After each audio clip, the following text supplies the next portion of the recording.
All other things have a portion of everything, but mind is infinite and self-ruled, and is mixed with nothing but is all alone by itself. There is no smallest among the small and no largest among the large, but always something still smaller and something still larger. Appearances are but a glimpse of what is hidden. Men would live exceedingly quiet if these two words, mine and thine, were taken away. Appearances are a glimpse of the unseen. Conclusions from observations are unreliable.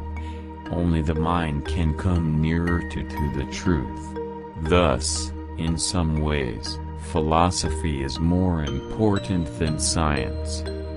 In everything, there is a share of everything. Everything has a natural explanation. The moon is not a god but a great rock, and the sun a hot rock. The purpose of life is the investigation of the sun, the moon, and the heavens. The sun provides the moon with its brightness.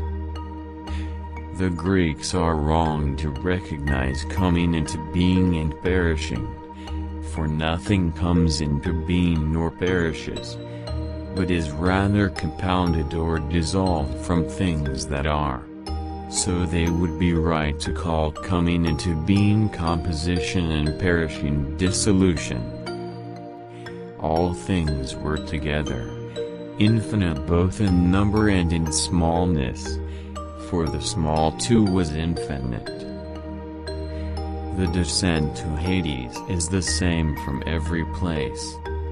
It is not I who have lost the Athenians, but the Athenians who have lost me.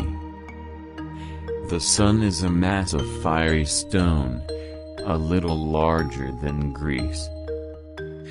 The Greeks do not think correctly about coming to be and passing away, for no thing comes to be or passes away, but is mixed together and dissociated from the things that are. And thus they would be correct to call coming to be mixing together and passing away dissociating. Neither is there a smallest part of what is small, but there is always a smaller. For it is impossible that what is should cease to be. Likewise there is always something larger than what is large. The descent into Hades is much the same from whatever place we start. Wrongly do the Greeks suppose that aught begins or ceases to be, for nothing comes into being or is destroyed, but all is an aggregation or secretion of pre-existing things, so that all becoming might more correctly be called becoming mixed, and all corruption, becoming separate. The forces of rotation caused red-hot masses of stones to be torn away from the earth and to be thrown into the ether, and this is the origin of the stars.